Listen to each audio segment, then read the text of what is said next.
Like being a real battle warrior is that no matter what the time is, no matter what the situation is, when they call for that fade.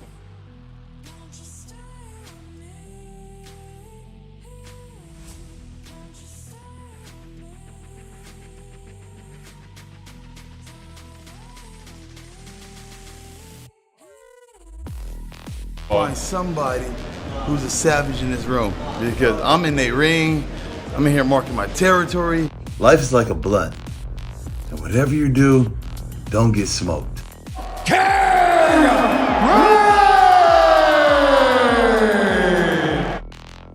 Before he became known as King Green, before the UFC, before the knockouts, before the trash talk, he was just another kid the system couldn't keep. Bobby Ray Green was born in San Bernardino, California. From the beginning, stability was something he never really had. His father, Mitchell Davis, spent much of Bobby's childhood in and out of California prisons. His mother, Connie Scott, battled drug addiction that eventually became too much to overcome. By the time Bobby was 5 years old, she surrendered her paternal rights. Almost overnight, childhood became survival. Bobby Green entered California's foster care system, carrying anything he owned from one unfamiliar house to another. Each year they take a moment to read the names of foster kids in California at the state capitol. The organizer tells me what's heartbreaking is seeing those names year after year. The first move became the second move became the 10th. Eventually, they stopped counting. By the time he reached adulthood, Bobby Green had lived in nearly 50 different foster homes spread across Southern California's Inland Empire. Every new house came with new rules. Every school came with new faces. Every family expected him to fit in, so he learned to adapt. If one group dressed a certain way, Bobby copied them. If another group acted differently, he blended into that environment too. At different points growing up, he shaved his head to look like neighborhood gang members. Later, he bleached his hair bright blonde. Another time, he covered himself in black clothing, fishnet shirts, and gothic makeup, hoping anybody would notice him. It wasn't rebellion, it was survival. A kid searching for somewhere to belong. For a brief period, it looked like he had finally found it. After his mother gave up her paternal rights, Bobby and his younger brother Mitchell moved in with their paternal grandmother. Assembly Bill 562, also known as the Justice Through Placing Foster Children with Families Act, works to place a higher priority on child welfare agencies to search for and identify extended family members who can care for a child who's been removed from their parents' care. It's a placement that can be less traumatic and far better in the long term for that young person. For the first time in years, life slowed down. It had structure, consistency, someone who genuinely cared whether they came home at night. Years later, Bobby Green would credit his grandmother with giving him the first real sense of self-worth he had ever experienced. She died. Just like that, the stability disappeared. I didn't have a mom or dad. I've been in foster care all my life. You know what I mean? I didn't have a mom, dad. I was raised by my grandma when my grandmother died, and so I've been in 50 different homes. I didn't bounce from home to home to home, you know? And so I've been with white people, black people, Mexican people. I've been with paisas and like, I don't even speak English like that, you know what I'm saying? So habla poquito, you know what I mean? I speak Spanish, a little bit of Spanish, you know?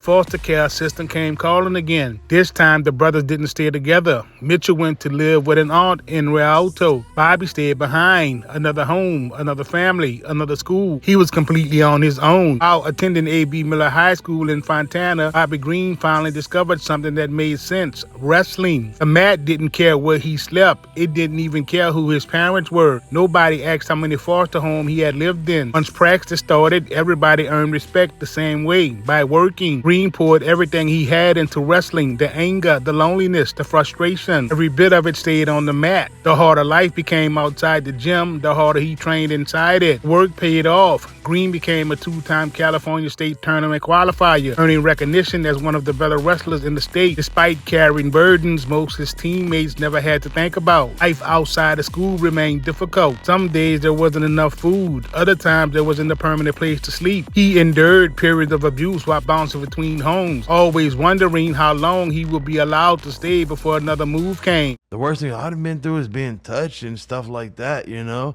As a boy, as I grew up a little more older, you know what I mean? Going from these homes and shit like that. Like, guys that I like, and at the time I was a lost kid because I never had a father. I would look at these males as a father figure. Yeah. You know what I mean? To help support himself, Green took a part-time job bagging groceries at a local supermarket. For a while, one of his wrestling teammates' family welcomed him into their home. It finally looked like he might have another chance at stability, and everything unraveled. Green took a ride in his friend's car without permission. The misunderstanding quickly escalated into accusations that he had stolen the vehicle. Whether intended or not, the damage was done. The family kicked him out. Once again, Bobby Green packed his belongings and walked away from another place he'd hoped would become home. By 17 years old, he had experienced enough rejection to last several lifetimes. Most people would have folded. Bobby Green, he kept moving. He didn't know it yet, but everything he survived during those years was preparing him for a life where quitting was never an option. And before long, survival would stop being about finding another place to live. It would become about finding another way to provide for a family of his own.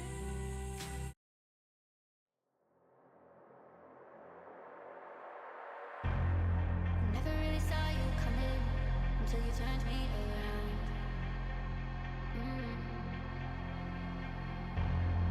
Used to think I wasn't fit, but look at this love we found. So give me your hand, take it to the back. No, I don't ever wanna see you cry. Oh yeah, no more tears. Oh yeah, no more tears. Take that chance, we'll be fine. No, I don't ever wanna see you cry. Oh yeah, no more tears. Oh yeah. By the time Bobby Green turned 17, he had already spent more time surviving than most people spend living. He had bounced through nearly 50 foster homes, slept wherever he could, and learned not to get too comfortable because eventually another move was coming. Our adulthood was closing in. There was no family waiting to catch him, no safety net. Bobby Green was going to build a life he would have to build it himself. To make money, he bagged groceries at the local grocery store while continuing to wrestle. The paychecks weren't much, but they kept gas in the car, food on the table, and gave him enough to survive another week. Around that same time, one of his foster fathers handed him a stack of Muhammad Ali fight tapes. Bobby Green had never seen anyone move like that before. Ali fought with his hands low, talked while he boxed. He leaned away from punches instead of blocking everything. The style looked more like confidence than technique. Green watched tapes after tape, studying the movement long before he ever imagined becoming a professional fighter himself. For a short period, he even explored joining the United States Army. That idea didn't last though. Military life wasn't the path that was waiting for him. Life had something else planned. Around 2008, everything changed. Bobby Green found out he was about to become a father. Suddenly, wrestling medals didn't matter. He needed money, real money. Fast. While hanging out with friends, he heard about an adult freestyle wrestling tournament. He entered without giving it much thought. Once the matches started, he overwhelmed everyone in front of him. Years of high school wrestling mixed with raw athleticism produced a style that nobody expected. He threw his opponents around with unconventional techniques, won match after match, and caught the attention of people watching from the sideline. After the tournament ended, several people approached him with an idea. They wanted him to fight, not wrestle. Fight. Green was interested at first. He had never trained boxing. He didn't know jiu-jitsu. He had almost no striking experience. Then someone showed him the upcoming fight card. One of the fighters listed was somebody Bobby Green had already dominated on the wrestling match. That was all he needed to see. 2 weeks later, he was headed to Tijuana, Mexico. At the time, mixed martial arts wasn't widely regulated in California. So many young fighters crossed the border looking for opportunities. Green arrived with almost no formal MMA training, no polished striking, no submission game, just wrestling and the ability to compete. That night, he fought 3 different opponents. The first opponent had more than 150 Muay Thai fights. Second was Renzo Gracie, Jiu-Jitsu purple belt. The third was an established black belt.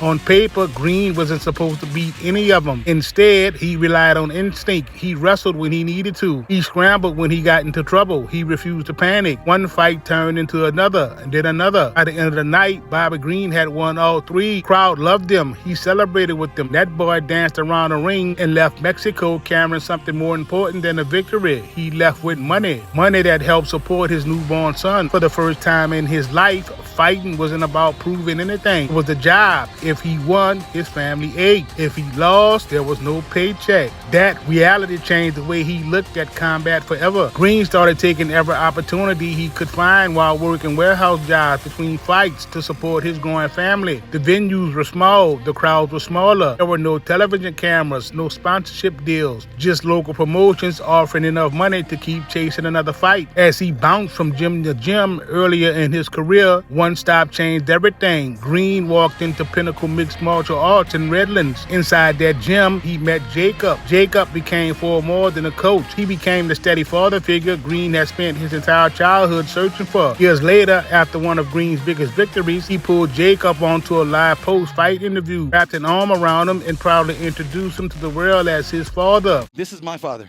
I was born in foster care. I didn't have a mother or a father. They gave me away. My father wasn't fit to be my father. This is my dad here, Jacob Benny.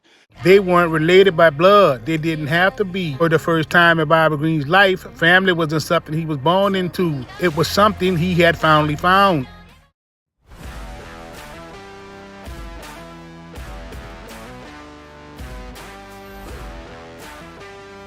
Bobby Green's first professional fight came on January the 19th of 2008. Standing across the cage from Neil Abrams, Bobby Green was still learning the sport. He didn't spend years climbing through amateur MMA. He didn't have a polished striking game or a long list of experienced coaches behind him. What he did have was confidence. The surviving 3 fights in one night in Tijuana, one opponent didn't seem nearly as intimidating. Bobby Green locked in, trusted his wrestling, and gradually took control of the fight. Early in the 3rd round, he finished Abrams by technical knockout and picked up his first professional victory. It was the beginning of a career that was stretched nearly 2 decades. Green stayed active, taking fights wherever he could find them. Small promotions became his classroom. Every opponent taught him something different. One fight sharpened his striking, another exposed weaknesses in his grappling, another reminded him that natural talent could only carry him so far. As the wins piled up, Green stopped looking like an inexperienced wrestler trying mixed martial arts. He started looking like a complete fighter. His performance eventually earned him opportunities with King of the Cage, one of the biggest regional promotions in the country at the time. Green made the most of them. He captured the King of the Cage Junior Welterweight Championship, for later adding the Lightweight Championship, proving he could compete against experienced veterans rather than just prospects trying to make a name for themselves.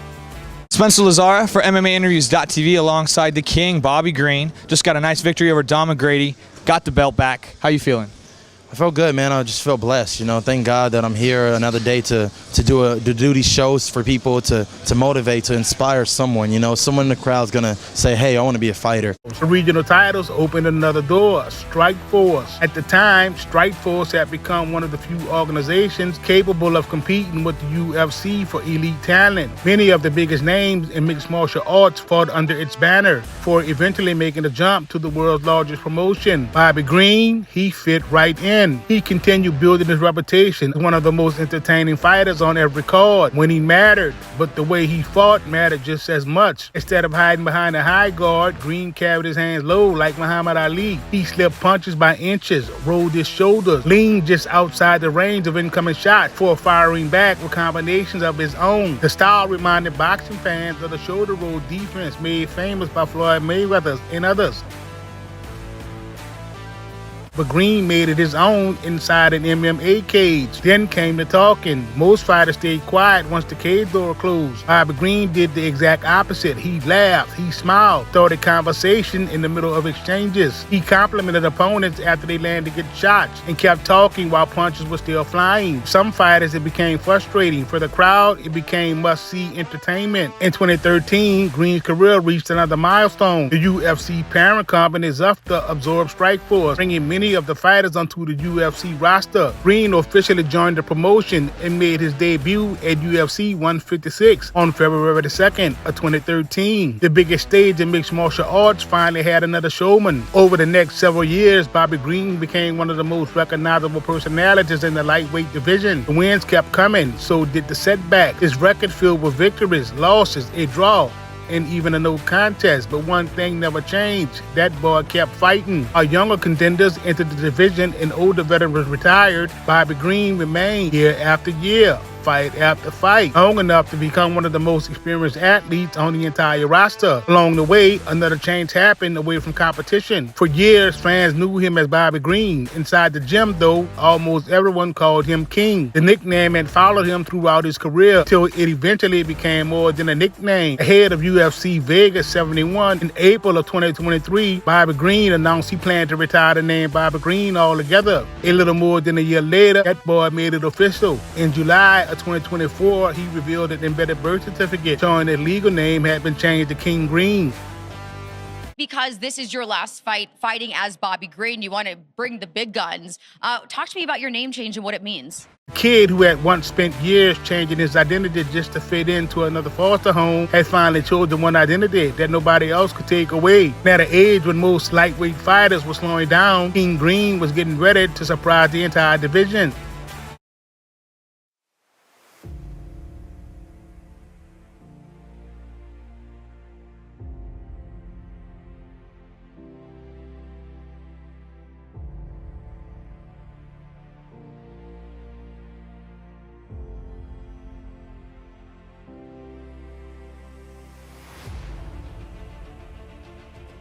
Most fighters don't get a second prime, especially in the UFC lightweight division. It's one of the deepest divisions in mixed martial arts. Every year, another wave of younger, faster contenders arrives, looking to take somebody's spot. Veterans usually spend the final years of their career trying to hold on. King Green, that boy did the opposite. As he approached 40 years old, he started turning back the clock. Instead of slowing down, King Green put together one of the most surprising runs of his entire career. 2026, his professional record had grown as 36 wins, 17 losses, 1 draw, and 1 no contest. On paper, it looked like the resume of a fighter who simply outlasted everyone else. Inside the octagon, it looked completely different. Green wasn't surviving, he was finishing people. 3 fights, 3 wins, 3 finishes. The lightweight division suddenly had to start paying attention again.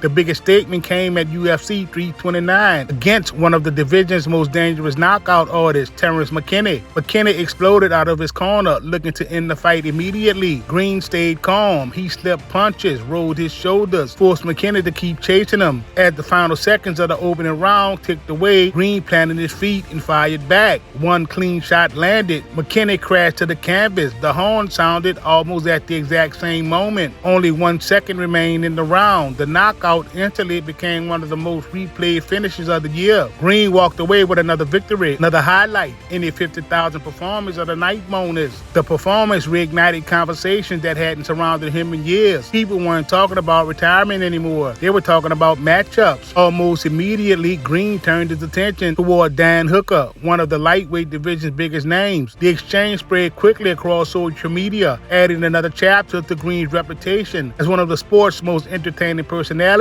both inside and outside of the cage. Then came a moment nobody saw coming. In late July of 2026, Green walked into the Los Angeles content warehouse run by Dean the Great and Adrien Broner. The building had become one of combat sports' newest hotspots, with fighters, influencers, professional athletes constantly stopping by to train, stream, and create content. Started as another appearance, quickly turned into a sparring session. Standing across from Green was none other than Antonio Bang Williams, professional boxer with a 19-1 record. On the back that boy Bang, Green didn't hesitate. He refused to put on headgear and stepped into the ring anyway. For the next several rounds, Green reminded everyone why striking is just about throwing punches. He slipped shots by inches, rolled under combination, walked through the exchanges, changed angles, used his size, reach, and years of experience to frustrate Bang from start to finish. The boxing crowd expected the MMA fighter to struggle. Instead, Green controlled long stretches of the sparring session. When it ended, the tension didn't. Green and Broner exchanged words while cameras continued rolling, creating another viral moment that spread across combat sports media within hours. A lot of you, gang, like when you in there with me, gang, you ain't gonna like, bro, Your heart gonna come out your motherfucking chest, okay? Your heart gonna come out your motherfucking chest. You ain't fall like this. This is Mike Donna, nigga. Get the f out of here. I'll fight like the Mexicans, okay? I got that hard work ethic. You know what I'm saying? This is something different. I try to tell you, there's only one me, nigga. And he was like, hey, don't make real niggas like that. They only make the nigga like me every 10 years. They ain't you at first, bro. Since Ali ain't been around, ain't been like me. Talking to you, bro. because I wanna continue liking you and being cool with you, bro. Hey, that's how you feel. It was Vintage King Green, compete, entertain, keep people talking. Looking back though, it's hard not to appreciate how unlikely the journey really was. A 5-year-old boy entered foster care after losing both parents to addiction and incarceration. He spent nearly 20 years moving from home to home, searching for somewhere he belonged. He wrestled because it gave him structure. He fought because he needed money for his son. He found a coach who became his father. He built a career that lasted nearly 2 decades. Then when most fighters his age were fading away, he authored one of the most unexpected career revivals in UFC history. Today, King Green owns the record for the most significant strikes landed in UFC lightweight history. But numbers only tell a part of the story. His greatest accomplishment isn't a championship belt. It isn't a record. It is surviving childhood that could have broken him long before he ever stepped into the octagon. Everything that came after, that boy earned it on his own.